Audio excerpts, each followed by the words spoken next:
चांदी की कुल्हाड़ी। एक गांव में भानु और मोनू दो लकड़हारे रहते थे। वो पास के जंगल से लकड़ियां काट कर लाते और उन लकड़ियों को एक बढ़ई को बेच देते। भानु बहुत ही ईमानदार और मेहनती था। वो रोज सवेरे सवेरे उठकर जंगल से लकड़ियां काट कर ले आता था। लेकिन मोनू बहुत आलसी और लालची था। वो हमेशा देर तक सोता और बड़ी देर से जंगल जाता।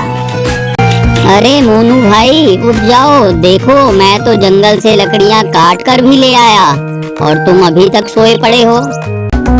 क्या हुआ भानु, इतनी मीठी नींद आ रही थी, क्यों जगा दिया?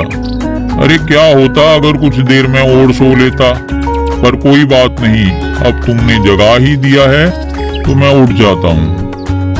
हाँ जाओ, लकड़ियाँ काट कर ले आओ, फिर दिन में बहुत गर्मी हो जाएगी। जितना काम सुबह हो जाए उतना अच्छा। एक दिन भानु रोज की तरह सुबह ही लकड़ियाँ काटने के लिए जंगल पहुँचा। जब वो नदी के पास से गुजरा तब उसका पैर फिसल गया और वो फिसलते हुए नदी में गिर गया। वो खुद तो बाहर आ गया, लेकिन उसकी कुल्हाड़ी जो उसके हाथ में थी नदी में गिर गई। ओह, आज तो मरते मरते बचा मेरी कुल्हाड़ी। अरे लगता है कि नदी में गिर गई। अब मैं लकड़ियाँ कैसे काटूंगा?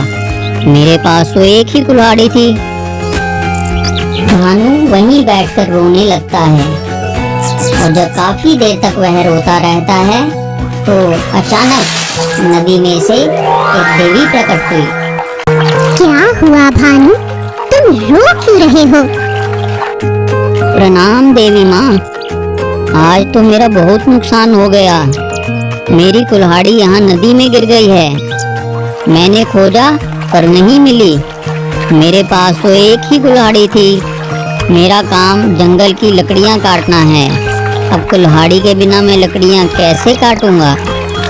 बस इतनी सी बात, तुम परेशान मत हो पुत्र, मैं अभी तुम्हारी कुल्हाड़ी निकाल कर देती हूँ। देवी माँ ने नदी में से एक सोने की कुल्हाड़ी निकाली। क्या यही है तुम्हारी कुल्हाड़ी? नहीं देवी माँ, ये सोने की कुल्हाड़ी मेरी नहीं है।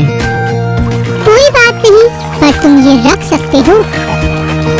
नहीं, ये कुल्हाड़ी मेरी नहीं है, इसे मैं नहीं ले सकता। आप तो बस मेरी कुल्हाड़ी ढूंढ कर दे दो। देवी माँ पानी में से चांदी की कुल्हाड़ी निकालती है, पर भानु उसको भी नहीं लेता। फिर वो देवी एक पुरानी सी लोहे की कुल्हाड़ी नदी से निकालती है। भानु उस कुल्हाड़ी को देखकर खुश हो जाता है। हाँ हाँ, यही है मेरी कुल्हाड़ी, लाओ ये मुझे दे दो। आपका बहुत बहुत धन्यवाद देवी माँ। भानु तुम बहुत ईमानदार हो।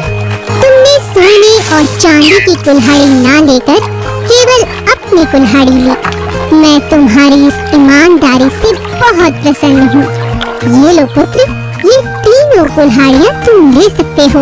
ये मेरी तरफ से तुम्हारा इनाम है। भानु खुशी खुशी अपने घर की ओर चल पड़ता है। रास्ते में उसे मोनू मिलता है। भानु तुम यहाँ इस समय, क्या बात है? क्या तुम भी मेरी तरह सोते रह गए? नहीं मोनू भाई, भानु ने सारी आप बीती मोनू को सुना दी। अरे वाह, तुम्हारे तो भाग खुल गए। क्या मैं भी जाऊँ वहाँ देवी माँ के पास? जाओ देख लो, शायद मिल जाए। मोनू दौड़ा दौड़ा नदी पर गया पर वहाँ उसे कोई नहीं मिला। निराश होकर वापस आ गया। आज तो लगता है कि मैंने देर कर दी। कल सुबह भानु से पहले जाऊंगा। मोनू अगली सुबह वहीं नदी के पास जाता है और जानबूझकर अपनी कुल्हाड़ी नदी में फेंक देता है। तभी देवी माँ बाहर निकलती है और मोनू जोर जोर से रोने लगता है। क्या हुआ पुत्र, तुम रोते क्यों हो? मेरी कुल्हाड़ी यहाँ पर गिर गई है, क्या आप ढूंढ कर ला दोगे? क्या ये सोने की कुल्हाड़ी तुम्हारी है पुत्र?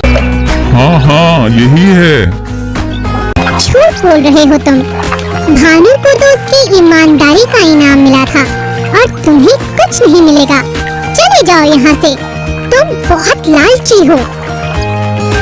पर मेरी कुल्हाड़ी तो दे दो माँ। अब मोनू अपने लालच पर पछता रहा।